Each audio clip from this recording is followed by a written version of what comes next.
encourage everyone to write everything that they can think of, share that writing with their friends, challenge each other to criticize it constructively, hopefully, right? And everyone thinks deviant thoughts all the time, but they self-censor it.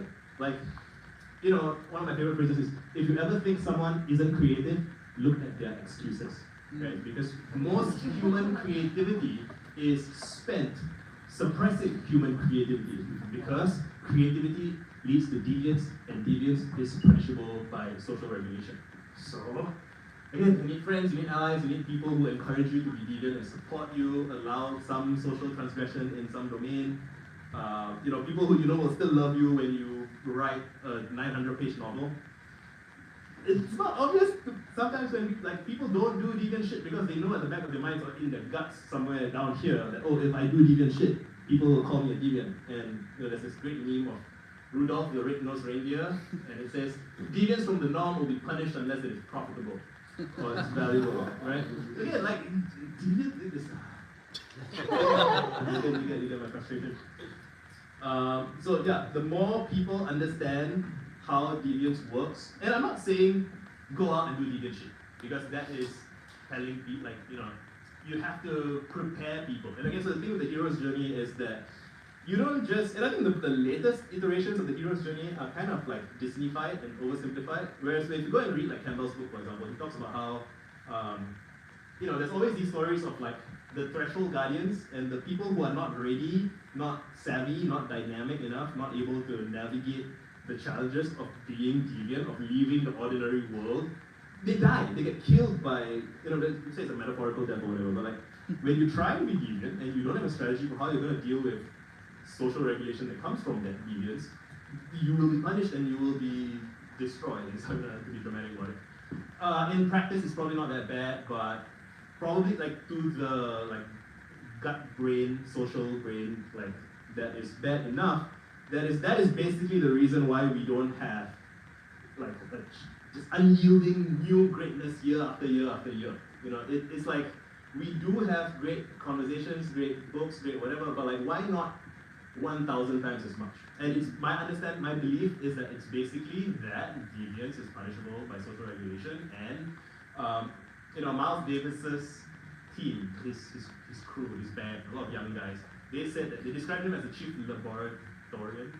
So he was running a laboratory, and every day their job was to kind of explode safely but dangerously with a little excitement on stage. He wanted them to practice live in front of the crowd. He wanted them to screw around and mess things up and fix it on the band stage. And he was very tolerant of weird characters. This happens in so many places. One of David Ogilvy's peers said that the best copywriting happened in the firm that the managers were able to tolerate the most atrocious egotists and just messed up people. And deviance, basically, the best copywriting comes from deviance, and the managers who are able to harness and manage that deviance, those deviants, without blowing the whole thing up. And to be fair, deviants do blow shit up a lot, which is not good. And so they need mentors, right? We have an undersupply of Gandalfs and Uncle Irohs and people who are willing to support and mentor weird people and direct or encourage them to go in interesting directions. So I said a lot of shit. You can look me up to see more of this stuff. I could talk for hours about scenes and whatever, but I think I'll take questions soon. So, but just to wrap up, you are already deviant in ways that you may not realize, because you have some part of you that is likely suppressing what you think is weird. That's okay, it's understandable why you do that. Find your fellow weirdos and other people who are also doing weird shit. Encourage each other, be there for each other. Greatness is a team effort.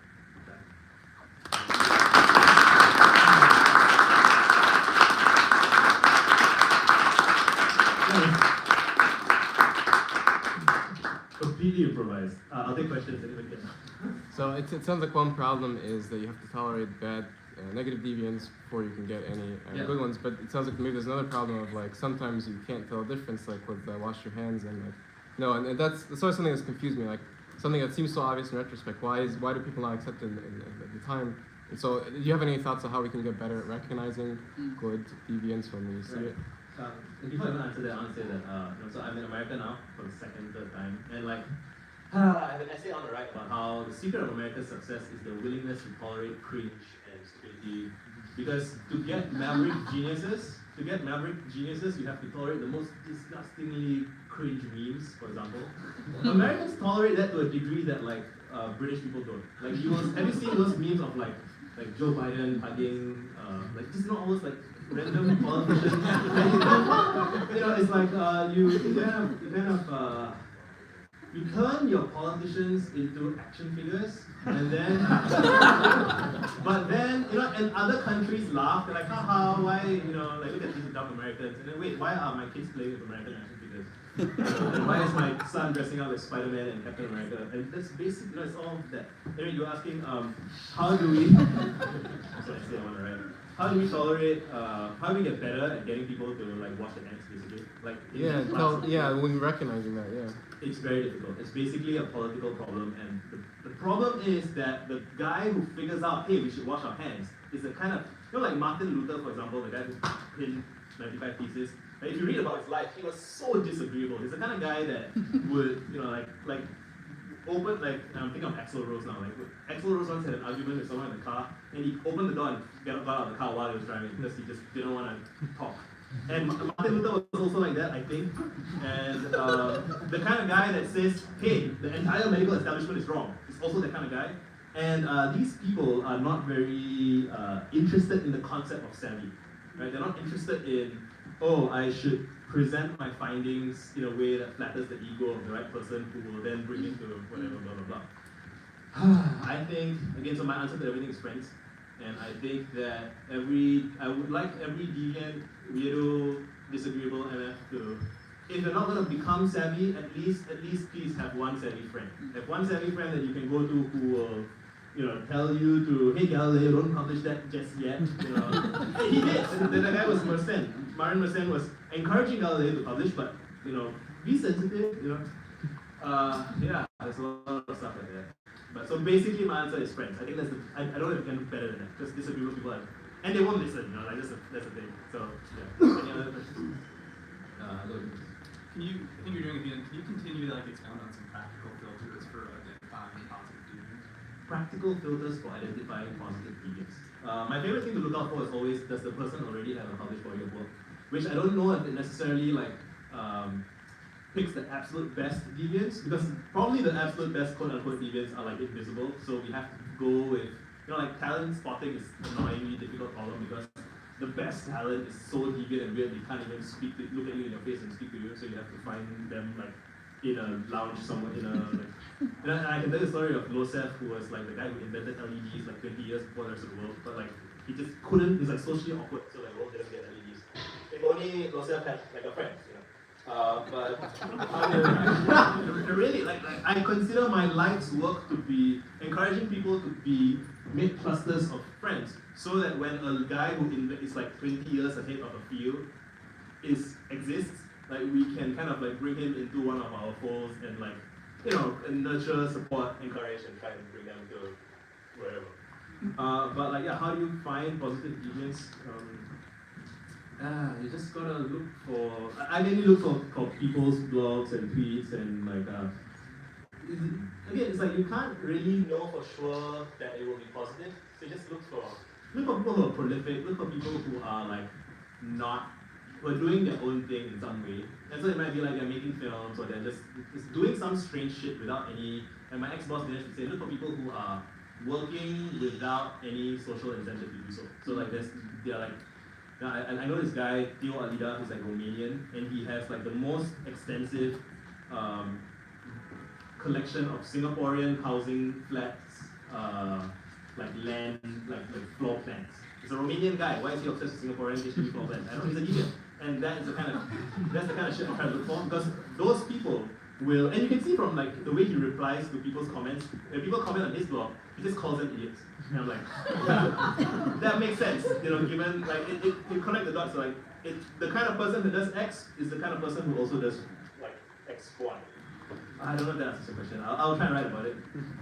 How do we get better at tolerating deviance? Because we have to be able to tolerate it so that we can start seeing where there's greatness. Yeah. So my belief is that you can't get to global tolerance overnight. So you have to have pockets of tolerance. So you have to create you know, it's like I always like the idea of like a sanctum within a sanctum within a sanctum, where so you don't need to be like, oh, so you could have like you could throw a party where everyone's wearing masks and then you say weird shit, right? And then it's like within the context of that party, where maybe not even everyone knows everyone else, but like you get to have utterances be said that nobody would say if they weren't wearing a mask.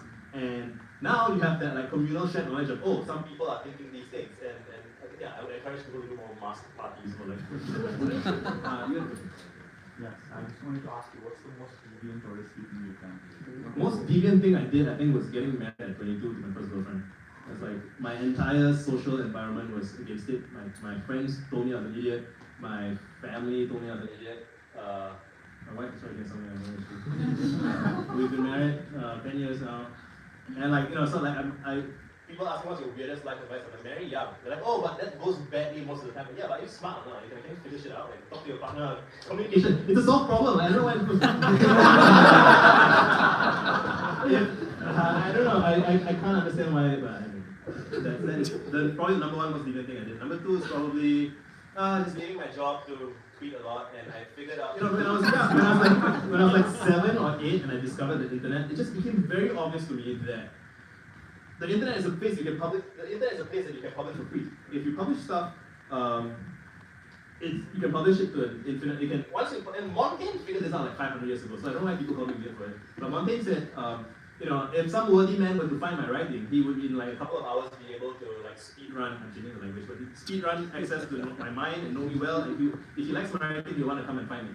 And similarly, I'm like 7 or 8 years old. I'm like, the internet. I can publish stuff. I can reach anybody in the world. Holy shit! Why am I going to school?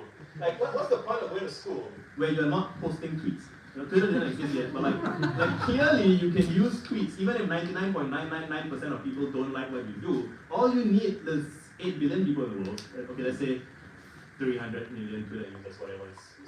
I've done the math on this before. You go down to English, smart, blah blah blah. You still get like 5 million people at least, and you only need like 5,000 people to like your stuff in order for you to never have to work again. It's just bad. I don't know how to. Again, it's a solved problem. I don't understand why people. But yeah, it's the second deviant thing I did. It doesn't feel that deviant to me, but like, yeah, that sort of thing. Is there such a thing as too much deviance? Is there such a thing as of course, yeah. That's, when you have deviated from reality, basically. And you can, actually, that's a great question. You can see it happen, and I have a lot of sympathy for people like Kanye West and Elon Musk, for example. And not that I think they're good people.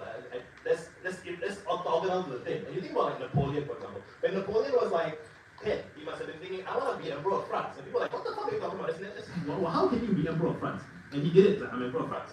And they're like, no, you are no longer emperor of France. And then he's like, I'm back, I'm emperor of France. And all of his friends would have said, my friends told me, like, you should not marry the girl that you met when you were 9. That's stupid. I'm not doing it. And Napoleon was like, I can do anything that I want to do, and all of my friends tell me I shouldn't do it, I'm going to do it anyway. So then, when your generals tell you, sir, we cannot invade Russia in winter, it's like, you also cannot become emperor of France. Fuck it, I can do whatever I want. I'm just going to do the thing. Like, people are telling me things that are not true. And so, once you have succeeded at some deviant shit, your ontology is permanently kind of corrupted. Like, you can never, again, trust anybody else. So, when Kanye was a kid, he said, I'm going to win Grammys and I'm going to do all those, and his friends were like, no, Kanye, you can't do that shit. And he's like, I did it. And subsequently, now when his friends say, Kanye, you probably shouldn't tweet that, he's like, okay, I'm going to tweet it. I'll just do whatever I want. I don't trust my friends to regulate me appropriately. And I know that when Elon went to go and Russia, like think about like the year 2007, he went to Russia to negotiate with some like ex-generals to buy an intercontinental ballistic missile because he want to launch a rocket and try and land it again. And all of his friends would be like, Elon, that's a stupid fucking idea. And he's like, I'm gonna do it, and he did it. And I'm not saying that these are good people, I'm saying think about what it feels like to have everyone in your life tell you that something can't be done, and then you do it. And once you've done it, how are you ever going to trust anyone ever again?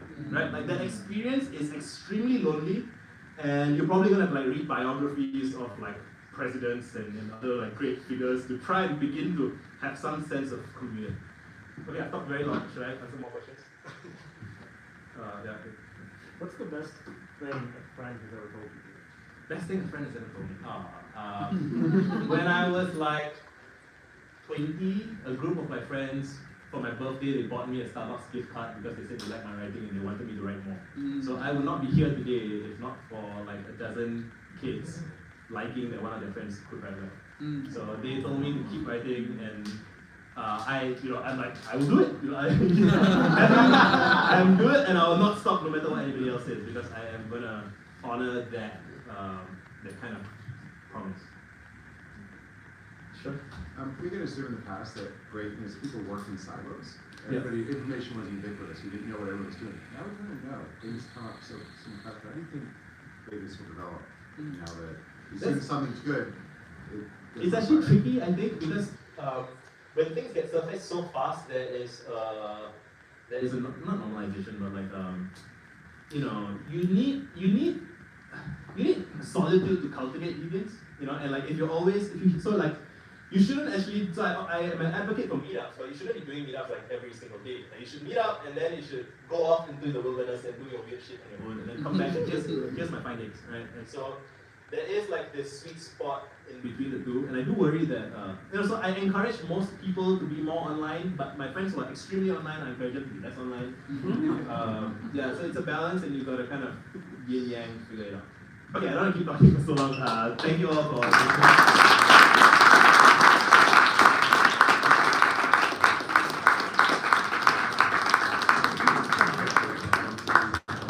I'm also the MC, so. Up next is Anne-Laure Lecon, who will be telling you about goals reimagined. You approach the ambition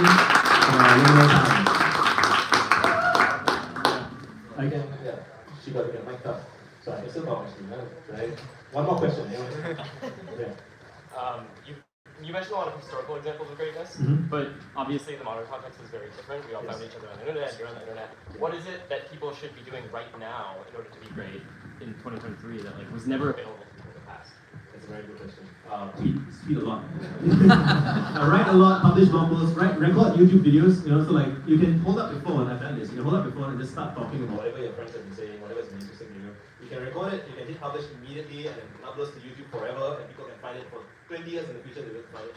So don't be stingy with your ideas, like really just, publishing is free, recording is free, and those two things were not true like 10 years ago. Even like 5-6 years ago, it's a bit more complicated. So record a lot, publish a lot, share a lot, talk to a lot of people, and yeah.